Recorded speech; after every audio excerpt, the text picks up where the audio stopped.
So we are again here to do some theorems on connectedness. We were discussing component in the previous lecture. Now the next theorem on component says that statement of the theorem is theorem that every two distinct components are disjoint. Every two distinct components are disjoint. This is the next theorem, next statement, and look at the proof. Let K and K dash be two distinct components. Let these be two distinct components. What we are to prove that their intersection is phi. To prove that K intersection K dash is phi. Suppose if not, what will happen then? Let on the contrary that K intersection K dash is not phi. Now K is a component, so it is a connected set. K dash is also a component, so it is also a connected set. That means K and K dash are two connected sets with their non-empty intersection. And we know that if two connected sets are such that their intersection is non-empty, then their union is also a connected set. So what we obtain from here, that K union K dash must also be a connected set. This is also a connected set. Now K is a subset of K union K dash. K is a component, so it cannot be properly contained in a connected set. That means K and K union K dash must be same. K union K dash must be same as K. And if the union of two sets is one of the sets, that means that is the bigger set. So K dash is a subset of K. Again, K dash is a subset of K union K dash. K dash is also a component, and a component cannot be properly contained in a connected set. That means it is also not a proper subset of this, which means K dash, K union K dash is also equal to K dash. And now the union of these two sets is K dash. That means K is a subset of K dash. And these two clearly tell us that K is equal to K dash. That means if their intersection is non-empty, then they must be same, which is a contradiction. Why this is a contradiction? Because we have taken K and K dash to be two distinct components. That means our supposition was wrong, and what we have supposed that their intersection is non-empty. So this means their intersection must be empty. So every two distinct components are disjoint. Let us move on to the next theorem. Next theorem says that the union of all the components in a topological space equals the topological space. Theorem. What the theorem is? In a topological space X top, union of all the components equals the whole space X. Look at the proof. Let small x be an arbitrary element of the topological space X. As we know that every element of the topological space is contained in some component. So X must also be contained in some component. So let Kx be the unique component that contains X. That means X belongs to the component Kx. If X is a member of this, that means the singleton set X, subset of Kx. Now, this is true for every X, because whatever the element X you take from the topological space X, this result will be there.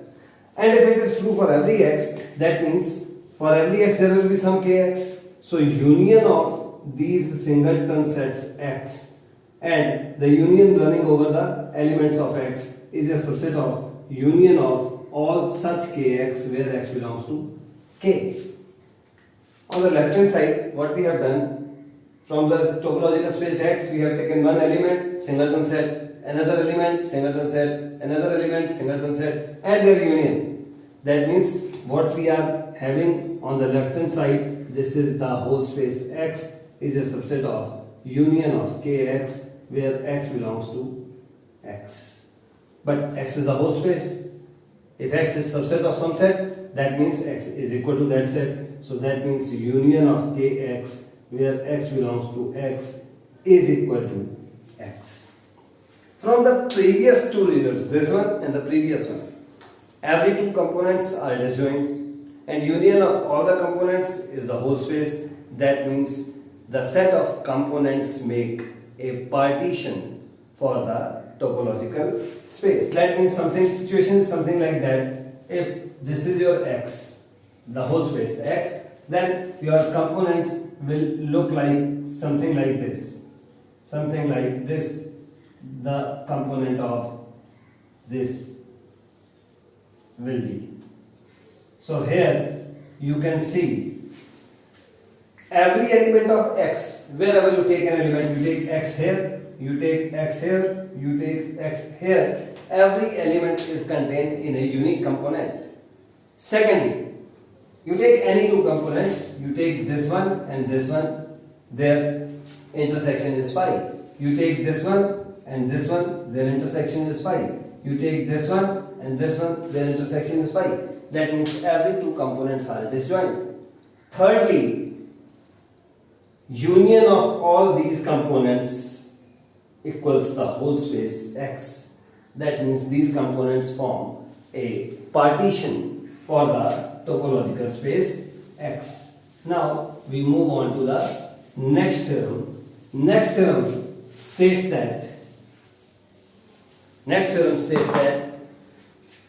if D is a connected set which is open as well as closed, then D must be a component.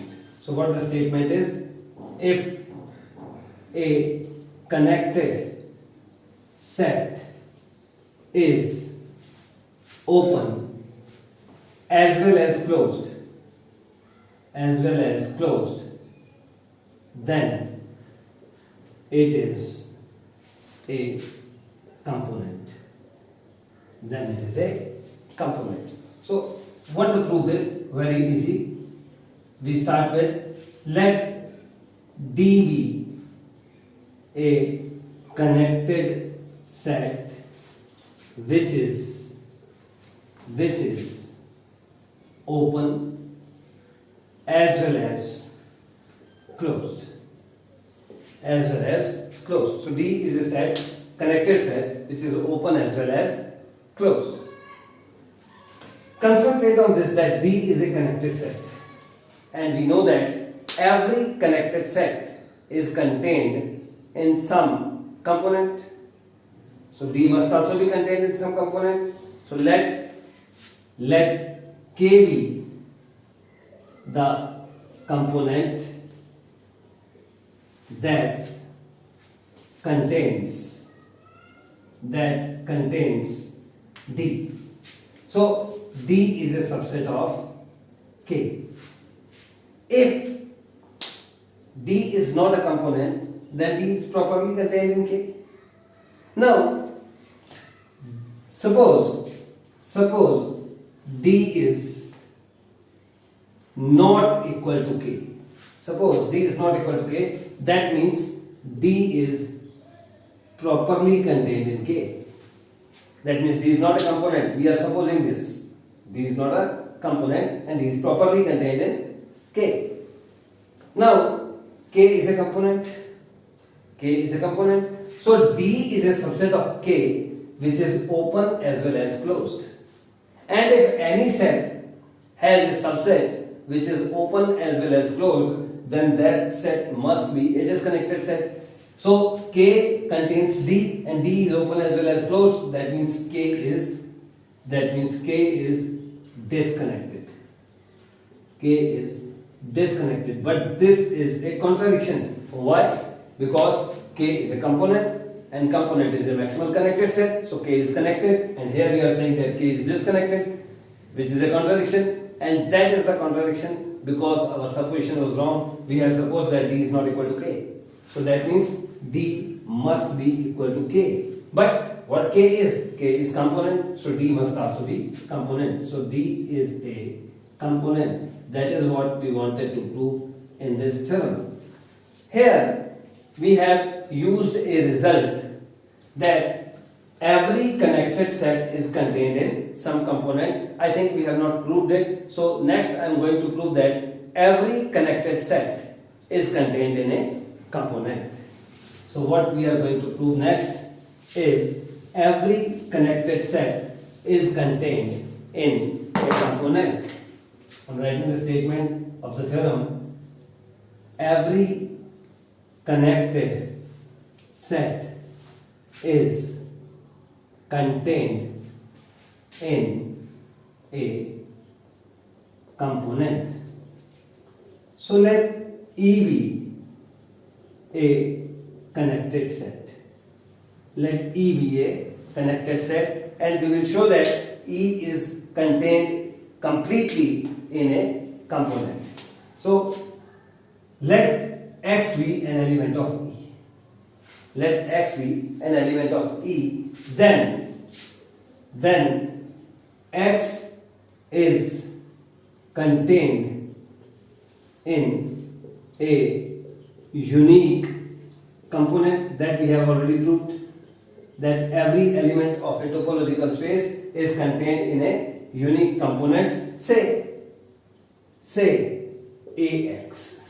So X belongs to AX, where AX is a component. So X belongs to AX means the singleton set X is a subset of AX.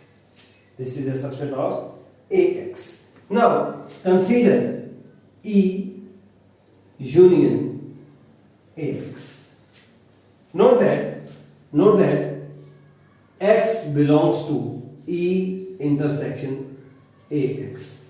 Why? Because X belongs to E and X belongs to AX. So X belongs to E intersection AX. That means E intersection AX is not an empty set. Now E is connected. AX is a component, so it is also connected. Now intersection of two connected sets is non-empty. That means their union must also be connected. So this must be connected. This is a connected set. Now this is a connected set and AX is a subset of E union AX. Here E union AX contains AX. So it is a subset of E union AX.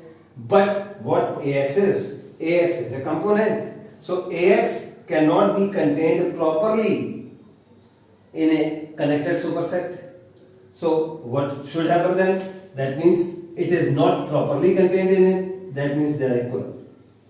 That means they are equal. And if union of two sets is equal to one of them, that means that set is the bigger one. So this means E is a subset of AX, and that what we wanted to show, that every connected set is contained in some component. So E is contained in the component AX. This was our theorem, and I am stopping here. Next lecture I will take some more theorems from component, and then we will concentrate on totally connected sets and locally connected sets. Thank you.